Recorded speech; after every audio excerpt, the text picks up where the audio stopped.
Sway Health. Hey everyone, I'm John Lynn, the founder of Sway.Health. We're excited to bring you another in our series of interviews with top leaders in healthcare marketing. And our guest today is Tim Busche. He's co-founder, president, and CEO at Envision Health. Kelley Smith, RN, she's chief clinical officer at Envision Health. And Jorge Fimbres, he's the digital marketing director at Envision Health. Welcome. Thanks, John. Thanks, John. Happy to be here. Yeah, great to have you all. Lots to talk about. Digital marketing is changing and evolving in a really big way, I think, lately. But before we go there, Tim, why don't you kick us off? Tell us a little bit about yourself and Envision Health. Yeah, thanks, John. We are, really excited to share our views on how human beings and others trust healthcare information online. So I'm Tim Busche. I'm the CEO of Envision Health.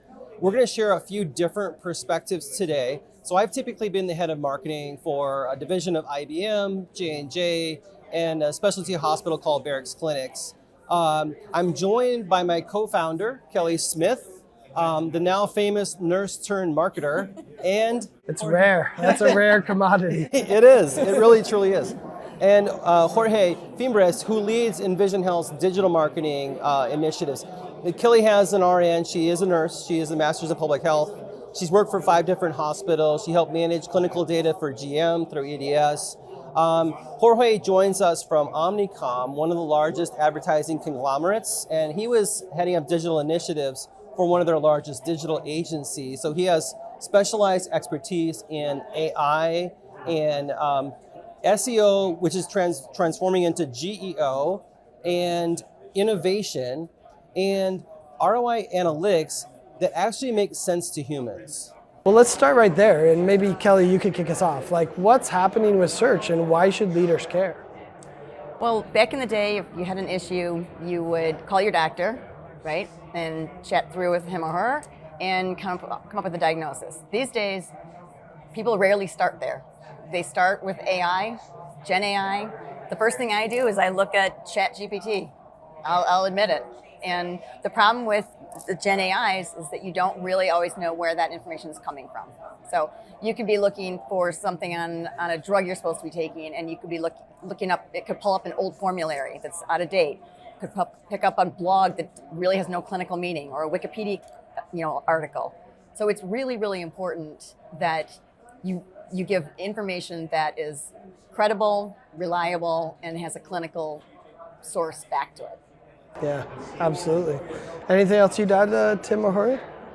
I would say when you think about the implications of this from a B2B perspective, AI is now the first reader of your website content, and trust is critical, and if you look at just in the growth, because Google has actually grown over the past year in terms of number of searches. They've gone up from, 12 billion searches a day to 13.7 billion searches a day, which is a little growth, right? But ChatGPT alone, one engine, has gone from 1 billion searches a day to 2.5 billion, 250% growth in 12 months. And that's just one of the AI engines. So we're talking, when you add in Perplexity and Gemini and everything else, it is going to eclipse, but not do away with, Google search. So the time is now to address these issues. And clarity and accuracy, like Kelley is saying, are just sort of not just like a must-have, they're mandatory. And if you don't understand your subject matter, you're going to get found out. Credibility really matters today more than ever. That's interesting too, like to think about, normally in markets like this, if you have 2 billion other searches in ChatGPT, you would see a drop in Google searches, but we haven't, right? It's basically being layered on in addition to all the searching that we did before. They're working in conjunction. You start with the AI search, and then you might have taken action on a standard organic search engine. So it's those channels are working together essentially. Yeah. So do you think it's harder for healthcare? Like, is it more urgent for healthcare for us to do it? Like, how do you see this matter for healthcare? Yeah, I think our take on it is, healthcare is like any other highly regulated industry, right? So there's technology challenges, there's complexity, there's legislation, there's changing market dynamics all the time. Like, we all have it, But the differences are, I'd say, number one, security is paramount in healthcare. And the healthcare data is so much more valuable to those people who want to steal it and share it and sell it online. So protecting data is critically important. And I think the second piece is, by the way, like your life depends on it. And you might die if you get the wrong information. Kind of like Kelley was talking about, you get the wrong formulary, you take the wrong medication, and it's trouble. So I think now AI is kind of a watershed moment for healthcare. And finally, wherever you have large amounts of people, documentation, and data, AI can quickly make sense of it all and synthesize and make it simple and take sort of the grunt work out of the equation and help us improve healthcare finally. And I think, I saw that in my past when I worked for enterprise clients like J&J or IBM. I saw it at Barracks Clinics.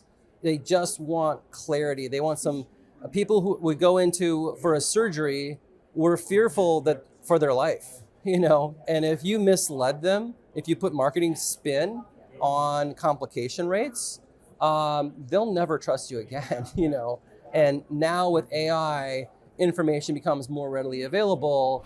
It becomes even more paramount to be authentic, genuine, and provide accurate information. Yeah, and AI is really becoming the front door. It's where people start asking questions. I mentioned credibility matters more.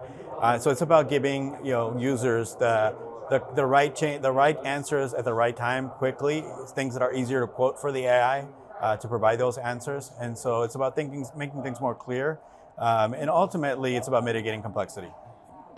Interesting.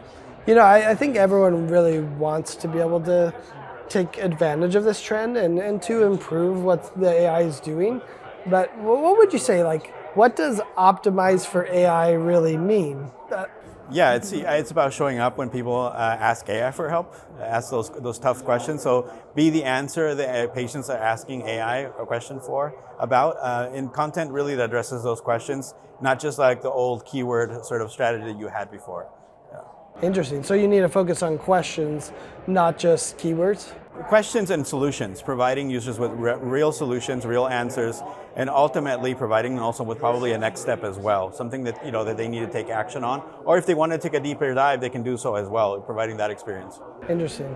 I'd love to hear from you, Kelley. I mean, you're the nurse on the panel here, right? But how do you keep your marketing efforts from feeling robotic and kind of losing that human touch because you're trying to, do the AI, right? How do you balance those two? Right. You got to be really careful with those, what I call $5 words, because it's very complicated.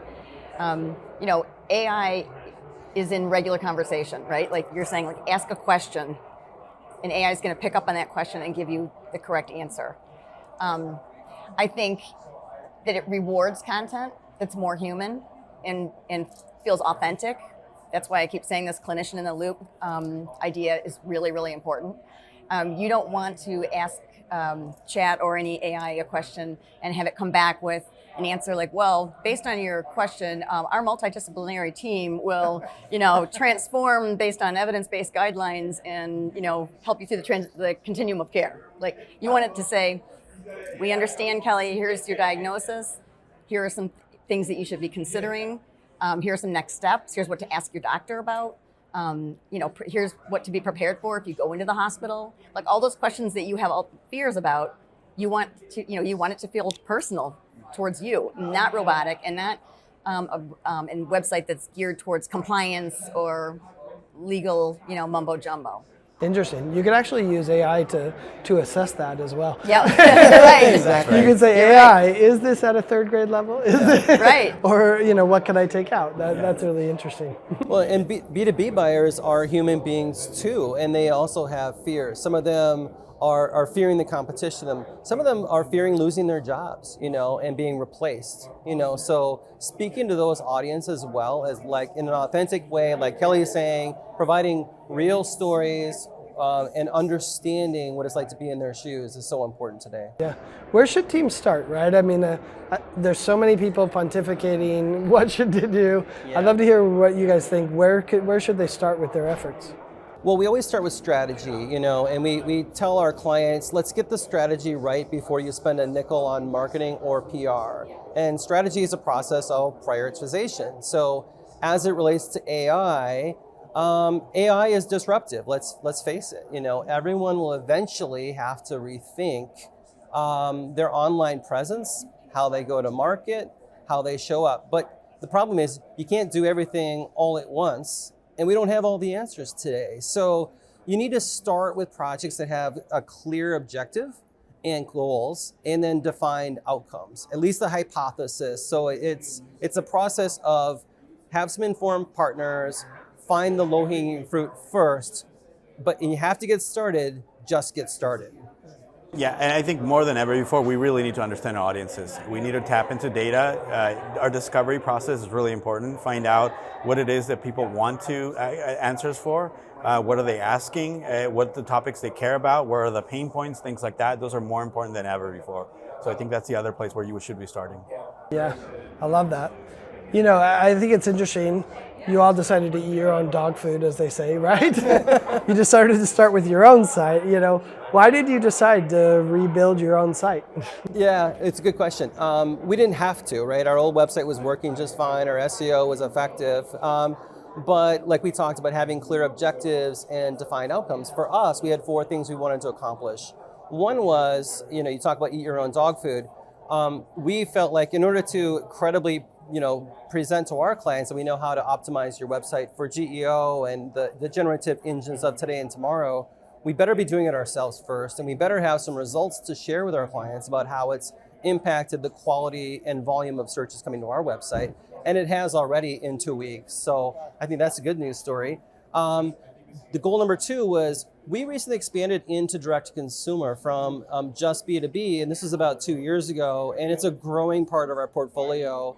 And for example, you wouldn't have known previously that we do PR crisis management for hospitals, but that's become a core competency of ours, and we're very good at it. And so that needed to show up on the website. Our goal number 3 was we are launching a new fractional product management practice. We just launched in December. We already have 2 clients that have adopted this, and that's just the 2 we've spoken with. So we think it's really going to expand rapidly. It's very complementary with marketing and PR. And we really wanted to better showcase the work. We produced some phenomenal work over the years. It goes into a vacuum and you use it and it goes away. And we really wanted to showcase that to our clients. I think the other piece is, John, Kelley and I were entrepreneurial, as you know, and we're setting the foundation for the future. You always need a growth engine, every business does, but what we wanted was an innovation platform for AI specifically, where we could experiment and we could innovate. And we're not perfect, we're gonna make mistakes. And we wanted a platform where we can do it. This is the opposite of set it and forget it. Right? This is we're gonna play with it. It has to be affordable for us to do. Everything is done in-house. So we can help, iterate again and again if we have to. But I think we're placing our bets again on the low-hanging fruit first and expanding and sharing out the results, which is why we're here today. That's awesome. Interesting. Jorge, obviously you were integral in this process. What did you learn, and were there any surprises? We learned, AI visibility is very real. I think what thing that surprises the most is the share of visibility shifting from traditional organic search to the AI engines is really a lot quicker than we expected. That is happening very quickly. I think that is one of the major, I would say, surprises. And the other one, I think, is clarity wins, ultimately. Experiences that address who you are, how you can help people, what you do, and why users should care is really important. And providing that really a logical user journey, the next step, I think is really important. I think I mentioned that already twice, but I think it's really, really important for addressing audiences that are searching on AI. Yeah, that's awesome. Kelley, what would you add, and what should leaders listening, what should they do next if they're listening to this? You've got to start somewhere. You can't address your whole website at once, right? So I would go to those pages where people are searching the most important issues, things that they're fearful about, big surgeries, cancers, and maybe focus on a line of service at a time. So maybe you start with oncology or cardiology and orthopedics, and then you move, one by one. But my biggest takeaway is that you have to have that clinician in the loop. I've said it a couple times. It's really, really important because people can be easily led astray. You also have to lead with simple terminology and help so that people understand what you're talking about. I just had a friend last week who went through a major open heart surgery at University of Michigan, and it was an aortic valve replacement. And her whole entire family was so confused. They were looking at the discharge instructions from the web, and they were like, what does this mean? What's a PICC line? You know, what is all this stuff what's going to happen to my wife and my mom when we go home? So it's about simplifying that, but with that clinical edge always present. Yeah, it is a big deal. I mean, it's tough transitions when we're in healthcare. Yeah, very. And even those of us that work in healthcare, some are confused by what's happening. 100%. So that's interesting. Well, as we wrap up, what would you say is your big takeaway, and where can people go to learn more about the work you all are doing? Yeah, I think, it's this idea that AI has become your website and your online presence's first reader. And like Kelley said, having a clinician in the loop is critically important for not just direct-to-consumer, but B2B as well. And we found over the years, if you're selling into hospitals or payers or physician groups or even pharma, there's always a clinician in the room and making this decision. And if you don't know the truth or the authentically understand their use cases and workflows and challenges, you're going to get found out. So critically important to have a clinician in the loop. I'd say, trust is the common thread, like Jorge talked about, and authenticity. And then just this basic, deep understanding of healthcare. It's no longer optional. Like surface level marketing is dead, unfortunately, and the fluffy stuff is going to have to go away. Or is that fortunate? I don't know. Exactly. Well, it's good, I think, actually. And I'd say, in terms of what to do next, John, surround yourself with other AI nerds like us. I mean, we've just embraced it. It's part of everything. It's part of how we talk. I mean, we talk about it all the time. We read about it. We experiment with it. We actually are launching an ebook on our website, and see how and why for yourself, get started. I mean, and that's just, again, consume the information, surround yourself with the right people. There's lots of online groups. Reach out to us, and we'll share online groups you can join. And, come on the journey with us. It's a lot of fun, and it's the next generation. Yeah, absolutely. Well, we'll be sure to link to the new ebook in the show notes for people and in the article so they can check out all the details. Thanks so much for stopping by to share about probably the hottest topic in marketing and the question that everyone's trying to figure out: how do we optimize for search engines and even these new generative AI engines at the same time. So thanks so much, and I appreciate you being here to talk with me. And thanks everyone for watching and listening. If you want to find more great healthcare marketing content like this, be sure to check it out at sway.health. Thanks. Thanks, John. Thank you. Appreciate Thanks, John. it. Thank you, John.